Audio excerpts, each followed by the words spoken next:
जय हिंद। नमस्कार दोस्तों, मेरा नाम पवन कुमार है और मैं अहमदाबाद गुजरात से बात कर रहा हूँ।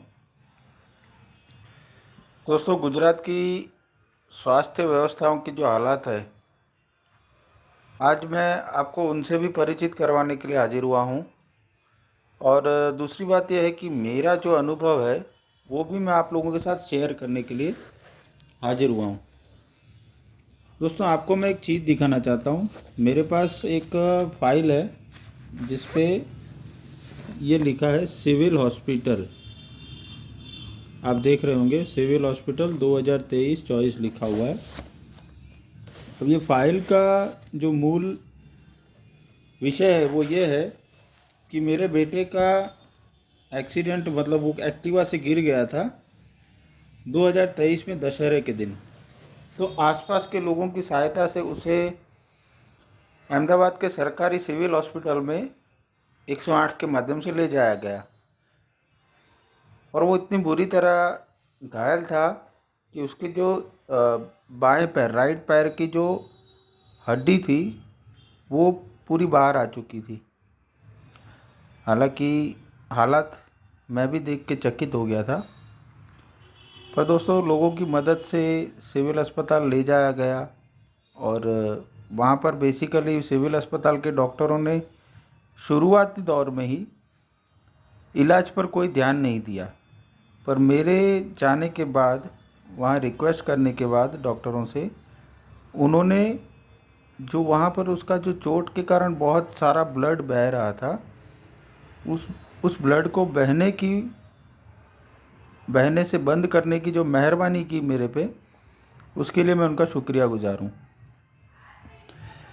अब दोस्तों, बात आती है कि सामान्य तौर पे हड्डी टूटने के बाद ऑपरेशन होता ही है, उसमें कोई दो राय नहीं है।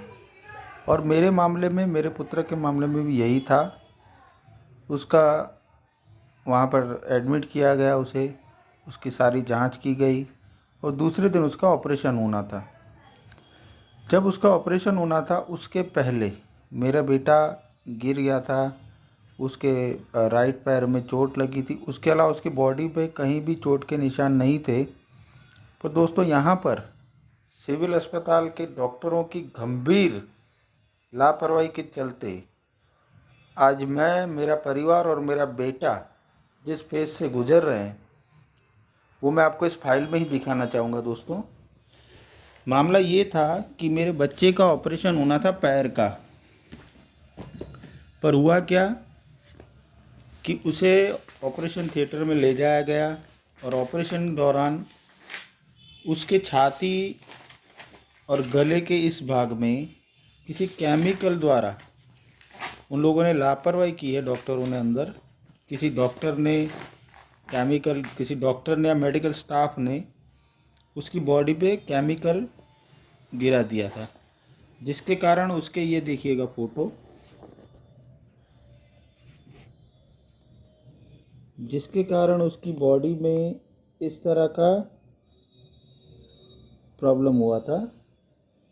अब सोचिएगा दोस्तों, पाँव का ऑपरेशन करना है तो इस चीज़ की क्यों ज़रूरत पड़ी, ये डैमेज कैसे हुआ, यहाँ पर किस प्रकार का केमिकल गिरा दिया होगा उन्होंने, ये सोचने वाली बात है।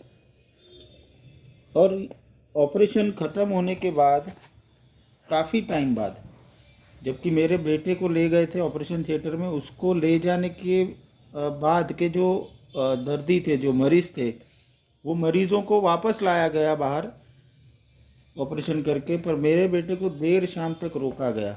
उसके पीछे कारण यही था, ऑपरेशन थिएटर में रोकने का कारण, कि डॉक्टरों ने ये जो भूल की थी, बहुत गंभीर भूल की थी, उसको छुपाने की कोशिश हो रही थी।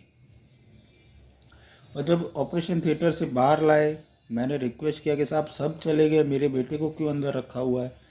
तब उन्होंने ऑपरेशन थिएटर से बाहर निकाला और हुआ पैर का ऑपरेशन था, पर वो लोग छुपा रहे थे छाती और गले के भाग को। तो वार्ड में ले जाया गया। वार्ड में मैंने देखा, तब मैंने वार्ड में भी ये बात का पूछा उनसे कि साहब ये क्या चीज़ है। तो उन्होंने बात को टालने के लिए कहा कि गर्म पानी गिर गया है, मिट जाएगा। तो मेरे पास और कोई विकल्प नहीं था कि मैं डॉक्टरों की बात पे भरोसा करूं और उस वक्त मेरी मजबूरी थी, मैंने किया भी। पर काफ़ी समय हो गया, डॉक्टर भी मुझे टाल रहे थे और कह रहे थे कि मिट जाएगा, और टाइम दिया जा रहा था और मुझे घुमाया जा रहा था। उसके बाद मैंने सिविल हॉस्पिटल अहमदाबाद के सुपरिटेंडेंट साहब से मिलने की कोशिश की।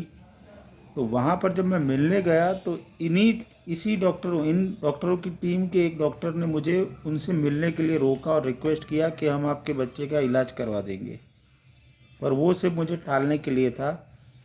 उसके बाद प्लास्टिक सर्जन डॉक्टरों से भी इन लोगों ने मिलवाया था। उसके पहले प्लास्टिक सर्जन डॉक्टर अजीब सा तर्क दे रहे थे कि ऑपरेशन के टाइम पे वायरिंग होता है, अर्थिंग होता है, जैसे कोई इलेक्ट्रिशियन बात कर रहा हो। हालांकि इतना तो हमें ज्ञान है कि ऐसा कुछ होता नहीं है, फिर भी चलिए वो अपने पक्ष को बचाने की कोशिश करेंगे। अब दोस्तों होता क्या है कि उसके बाद मैं सुपरिटेंडेंट श्री सिविल हॉस्पिटल से मिलने के लिए गया तो नहीं मिलने दिया गया। उसके बाद मैंने गुजरात मेडिकल काउंसिल में इन डॉक्टरों के खिलाफ़ कंप्लेन किया, उस पर कोई एक्शन नहीं हुआ। उसके बाद मैंने स्वास्थ्य मंत्री ऋषिकेश पटेल जो हैं अभी हमारे गुजरात के, मैंने उनको लिखित शिकायत भेजी। शिकायतें उनको मिल भी गई हैं, उसका जवाब भी मेरे पास है, पर उस पर भी कोई कार्रवाई नहीं हुई। स्वास्थ्य सचिव के पास शिकायत की मैंने, कोई कार्रवाई नहीं हुई। अभी स्वास्थ्य कमिश्नर जो हैं गुजरात सरकार के, उनके पास जांच है ऐसा मेरे को 2 महीना पहले पता चला था, पर अभी भी कोई एक्शन नहीं लिया गया। दोस्तों सामान्य तौर पे मैं ये कहना चाहता हूँ कि गुजरात के अंदर आप अगर सरकारी कर्मचारी हैं या अधिकारी हैं तो आप पर कोई भी कानून लागू नहीं होता है। ये कड़वा सत्य है और यही गुजरात का विकास मॉडल है। गुजरात में सरकारी अधिकारियों कर्मचारियों की कोई भी भूल अपराध क्षमा कर दिया जाता है, उस पर लीपापोती की जाती है। आज मुझे इतना परेशान किया जा रहा है इसमें, आप सोचिए 2023 का मामला 2025 चल रहा है, टाइम पे टाइम बिताया जा रहा है और इसके पीछे एक ही फंडामेंटल है कि शिकायतकर्ता को थका के उसको हरा दिया जाए, वो हार कर बैठ जाए चुपचाप घर के अंदर कि बस अब बहुत हो चुका। तो इस तरह की व्यवस्था है दोस्तों, और मैं न्याय की उम्मीद करता हूँ। मैंने कोर्ट में भी केस किया हुआ है क्योंकि प्रशासन पे और सरकार पे मुझे भरोसा नहीं रहा। तो यही सत्य बताने के लिए आपके सामने मैं हाजिर हुआ था दोस्तों। इस वीडियो को ज़्यादा से ज़्यादा शेयर कीजिएगा और लोगों तक इसकी जानकारी दीजिएगा कि किस तरह की स्वास्थ्य व्यवस्था गुजरात सरकार और गुजरात के अंदर है। जय हिंद, जय भारत।